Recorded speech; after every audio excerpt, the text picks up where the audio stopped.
Hop là! Ça va quand même plus vite en Abus 2000. Superbe. Superbe outil. Coucou, c'est Dored, bienvenue et merci d'être là. On m'a demandé de faire la recette de la pâte brisée. Je trouvais que c'était une très bonne idée parce qu'en fait, dans toutes les recettes salées ou sucrées que je vais faire sur cette chaîne, à chaque fois, je vais te dire que c'est 100 fois mieux de faire la pâte toi-même. Parce que vraiment, ça change ta recette du tout au tout. Ça apporte un vrai plus. En plus, tu vas voir que dans la pâte brisée, qu'elle soit salée ou sucrée, on peut vraiment y amener sa petite pâte. Arrêtez.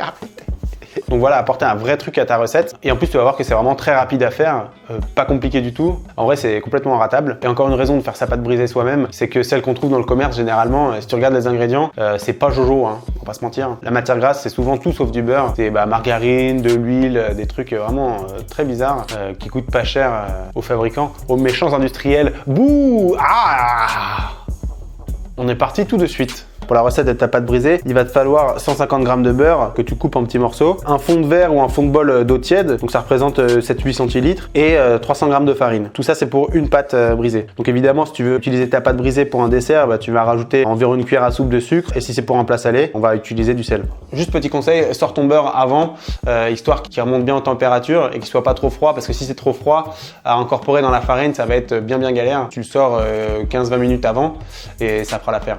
Alors tu peux faire ta pâte brisée directement sur le plan de travail si tu l'as bien nettoyé, mais moi je préfère la faire dans un grand saladier ou un grand cul de poule pour éviter d'en mettre partout quoi. Donc on va juste commencer par mettre la farine et on va venir mettre le beurre dedans et on va venir incorporer le beurre comme ça dans la farine. On a l'accent tranquillou billette jusqu'à ce que tout ça soit bien homogène. J'ai failli oublier, en fait c'est dans la farine qu'on met le sel, du coup je viens mettre mon sel dans la farine, voilà. Et en fait moi j'aime bien assaisonner ma pâte brisée comme une recette normale en fait. Donc je vais mettre du sel, du poivre, des herbes de Provence, un chouïa de piment de Cayenne et voilà. Donc là maintenant tu peux mélanger la farine avec le beurre et tout va bien se mélanger de manière homogène. En fait il faut pas hésiter à considérer la pâte brisée comme une vraie recette et un truc que tu peux assaisonner vraiment comme tu veux et pas juste comme une pâte, comme un pauvre support de ta recette.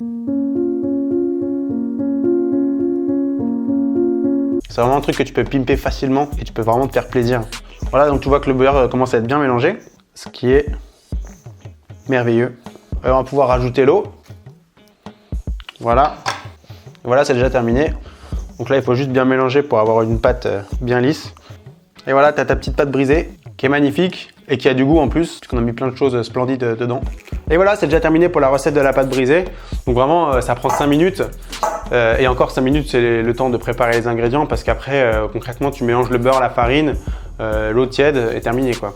Après, tu as la version encore plus express. Si vraiment tu as zéro temps, que tu as un gun sur la tempe et qu'on te dit fais-moi une pâte brisée en 1 minute 30, tu prends une plaquette de beurre, tu la coupes en deux, tu remplis 2 verres de farine, tu prends un fond de verre d'eau tiède et voilà, tu as les proportions. Donc tu as vu qu'en quasiment un claquement de doigts, tu as une pâte brisée vraiment super bonne, faite maison, qui va apporter un plus de malade à ta recette. Et en plus, tu peux mettre ce que tu veux dedans. Moi, j'adore les herbes de Provence. Je blinde ma pâte brisée d'herbes de Provence. Si t'aimes l'ail, tu peux mettre de l'ail semoule dedans. Si t'adores le poivre, tu mets plein de poivre dedans. Tu peux vraiment faire ce que tu veux. Ça marche aussi pour les desserts. Si tu veux faire une tarte sucrée, dans ta farine, tu mets de la cannelle ou tu mets de la vanille, tu mets plein de trucs comme ça. Tu la customes comme bon te semble. Donc vraiment, j'insisterai jamais assez là-dessus. Fais ta pâte brisée toi-même.